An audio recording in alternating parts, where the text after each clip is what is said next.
Welcome, Your Holiness.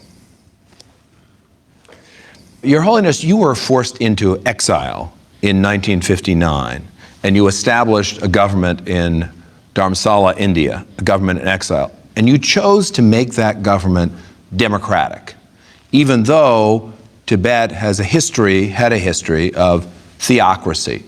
Why did you decide on a democracy? 56, I came to India on Buddhist celebration. I invited by Indian government, so I went there. Then I also, observe Indian Parliament. I see. I found big contrast. The Chinese Parliament, very much disciplined. Right. So India was an inspiration. The Indian Parliament was an inspiration. The Indian Parliament looks as no discipline, too much noisy. Right. And the member very proudly criticize about their leaders, their government like that. So I very much impressed. But then, 59 April we reach India. We already, then at once we start sort of some change. Not like previous sort of system, but more sort of divisions among the sort of cabinet ministers like that. So then 60, we start work for democratization. And were there elections at that point? So at that time, no. Then 2001, we already achieved elected political leadership. Since then, my position is something like semi-retired position. So I really feel, that's our achievement. Now fully a democratic sort of system like that. But you put democracy into a process, a gradual process, starting in 1959 or in the early 1960s. Yes, that's right. Now you have made a decision. You're the religious leader of Tibetan Buddhists, and you were the head of state, and you decided that you would step down from all of your political positions. What was the response to that? That is sort of part of the process of democratization. I always have this sort of strong sort of view. The political institution and religious institution must be separate. But some of the Tibetans were unhappy about this. Correct? Oh, that's right. But this is, I think, due to lack of knowledge about the sort of global level sort of picture, and also is our own sort of the situation.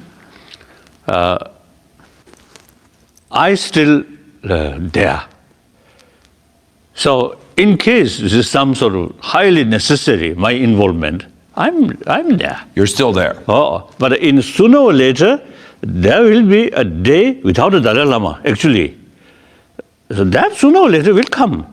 So the people must prepare. So much better while I alive. And you will have a successor as a spiritual leader. As a spiritual leader, you expect to have a successor. Oh, now that is, since the 79, I made very clear, formally and officially to Tibetan people, that the very institution of Dalai Lama should continue or not up to Tibetan people, firstly. Then in case majority of Tibetan people and also some other concerns of the people about Dalai Lama institution, then if they want to keep this institution, then it will remain. Then the question of successor, whether we should follow our traditional way or new way. I'm wondering, first, what is your reaction to what is happening in the Middle East, where you see uprisings against autocratic rulers? I think firstly, the rule by kings or religious leaders, That now already outdated. Even like British, Japan, the royal still remain, but just a symbolic. But otherwise, these are now just past of history. Then these leaders, I think initially maybe some, you see, they and with support of the people, like most of these revolutionary movement, without the people's support, you see, they will not success. So the people support there originally, but then once I think like the Chinese communist, and also I think to some extent I think the Lenin, Bolshevik sort of revolution.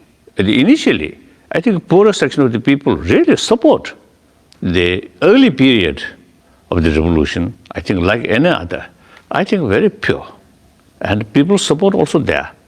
Then, unfortunately, those individuals who are lacking moral principle, self-discipline, and once you get power, then power corrupted themselves.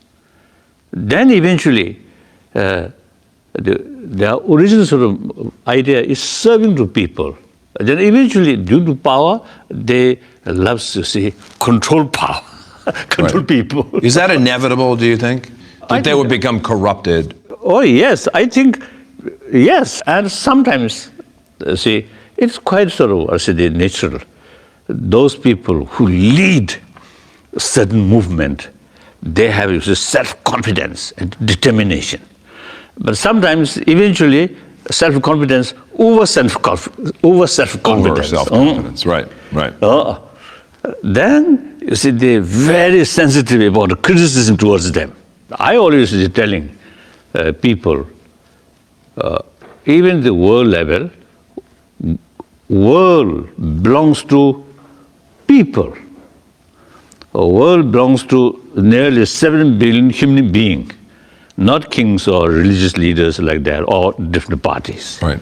Like United States belongs to American people, like China or Egypt belongs to the people, not few ruling families or individual. So therefore, then they, in order to sort of carry the responsibility about your own country by the people, then the best system is through election, elected leadership. That also from time to time, election. That's, I think, best way to rule the country by the people, for the people. So democratic system is the best. So you are supportive of what is happening in the Middle East now? You think that's a good thing? Oh yes, that's quite natural. Yeah. Now important, I want to share. Now they must carry sense of responsibility or commitment and build the nation. And democracy, in the name of democracy, freedom, and express all sorts of things, and doing work, less work, and sometimes too much criticize each other, and a little bit chaotic situation. That's not good. Now work hard. There may be different views or different sort of the ideology or different sort of the belief. Okay, doesn't matter. But must work together and build new society. That's very important. Let's talk about the Tibetan situation. So you have talked about meaningful autonomy. Yes. For Tibet. And that does not mean complete independence as a separate country, correct? That's right. Okay. That's right. So could you describe what meaningful autonomy would mean in relationship to China? Why we are not seeking independence or separate? Because the world is changing. I always look sort of with admiration the spirit of European Union. The people, you see, thinking the common interest is more important than national sort of interest alone. So with Tibet also, no matter what past history, now Tibet materially backward. Every Tibetan want to modernize I frankly speaking, quite a bit is a Tibetan illegally immigrated to United States. Why? They come to America not seeking spirituality, but seeking money. Right. So Tibetans also is want richness, rich. And therefore, in order to material development,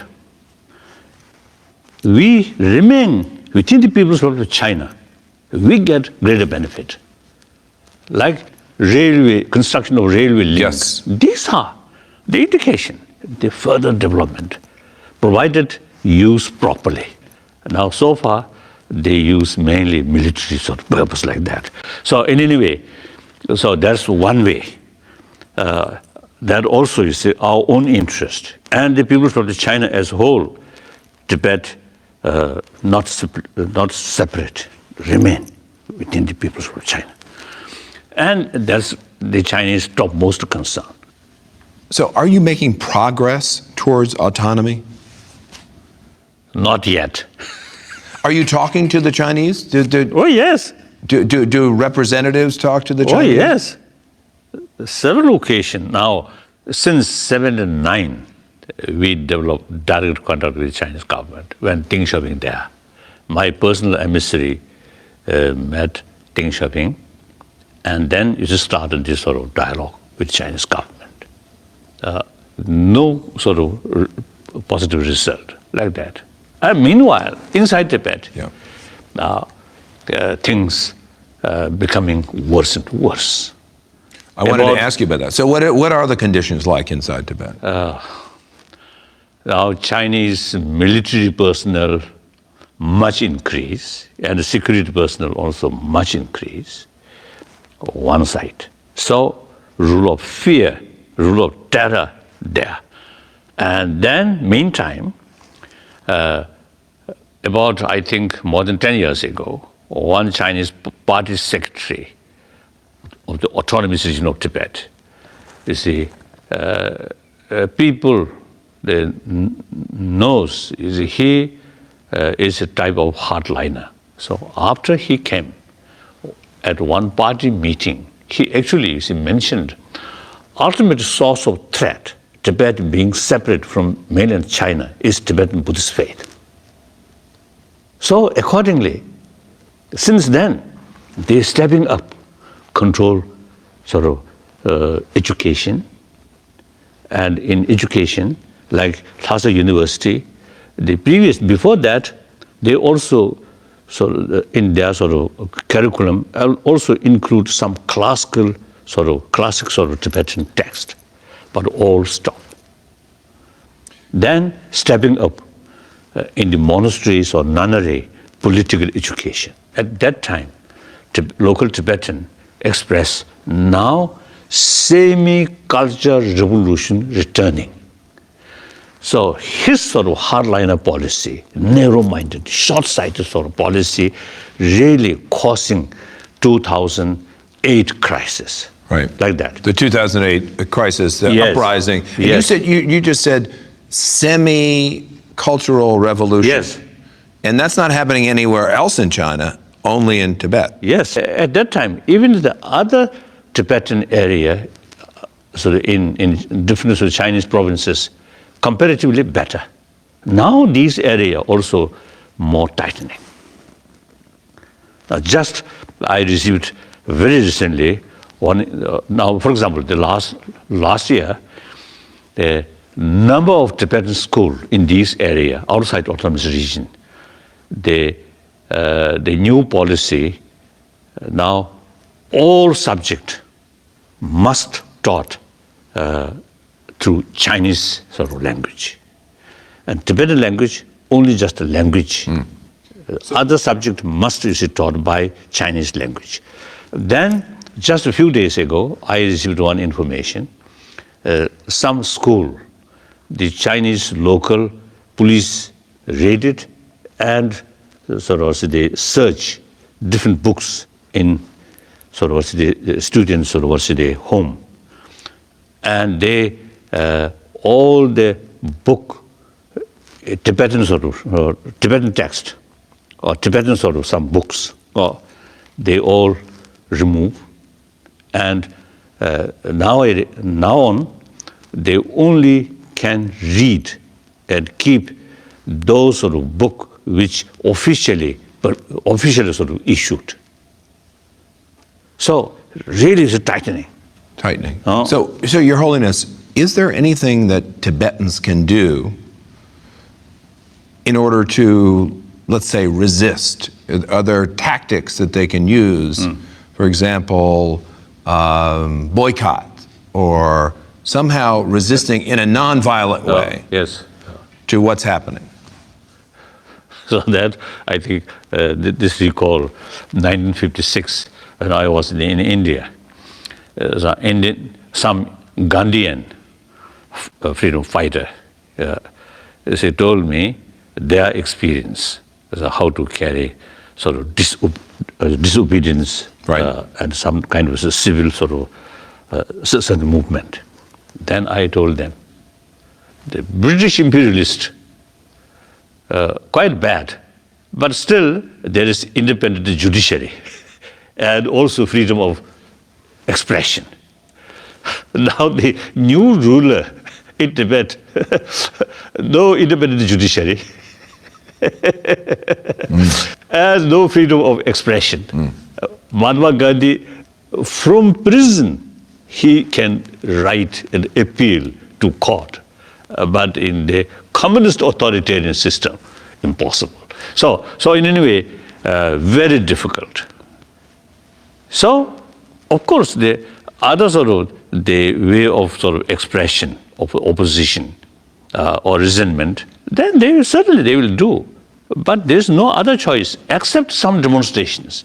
Then as soon as demonstrations happen, then they give the name toppling government. So arrest, and once they arrest, sort of serious torture. Many people who arrested, then when they come out, either it's a broken leg or hand like that.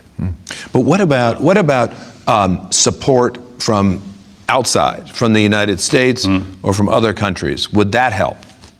Oh yes, long run, very helpful. So externally, you see the sort of a lot of government and including the United States, you see, raise a human rights issue and these things. And meantime, within the country, intellectuals is really showing their resentment. They want more freedom of speech, like that. So the both sides, within the country and external. And then also, I think those people within the country who really carrying some change, sort of some freedom,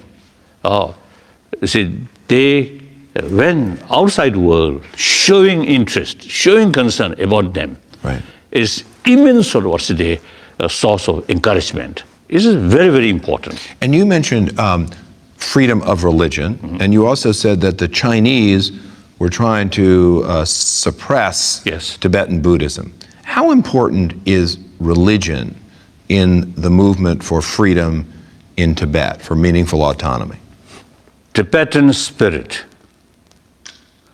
very much linked with Buddhist faith.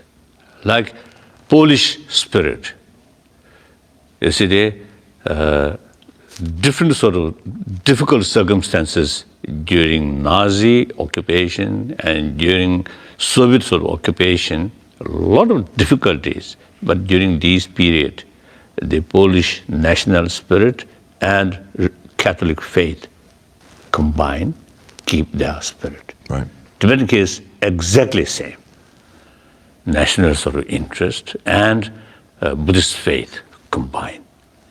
And anyway, I always be telling the Tibetan cultural heritage. Basically, I describe culture of peace, culture of non-violence. Even Chinese officials also, you see, admit that. The Xinjiang sort of problems and Tibetan problem. One time, the one Chinese officials mentioned Tibetan are Buddhist, so basically non-violent. So they less sort of worry. Even officials mention like that.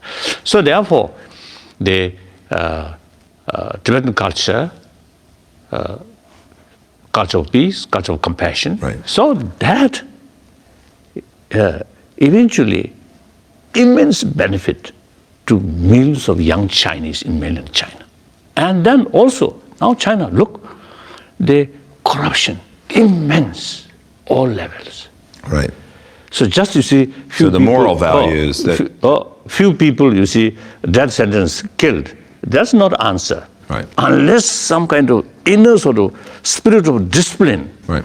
Develop. For that, I think all the different religious tradition, immense help, and including Buddhism. So therefore, long run, for Chinese own interest, it is very important to keep Tibetan compassionate sort of spiritual sort of tradition. to keep the culture alive. Yes. I have one, unfortunately, we're running out of time, so I have one last question. I wondered if you have a message for people around the world who are struggling for freedom. I think people have to carry their spirit and their struggle. And I think possibly non-violent way. Long run, that's more effective. But sometimes it's out of desperate, like Egypt or some other places, there is some also the exceptional. But now Libya, Right. some exceptional. Right. But generally, I think should be, I think non-violent way, like I think the way topple also the Philippine dictator, Yes. Marcos or something. Right. Right. Peaceful popular movement, and also Chile, I think. So the popular sort of peaceful movement is now become, I think the reality. And I think comparatively, South Africa also see peaceful ways change finally. So I think that I want to share. Please keep determination, willpower, because we have the justice. In my lifelong experience or observation, ultimately, truth always remains stronger than power of force or power of gun. Very clear. The gun, temporarily very powerful. Everybody loves one's own life. So when gun shows, you see, they out of fear, you see, little discipline there. But that's a temporary method. I think world history shows that. So therefore, the struggle for freedom, democracy, is really, the right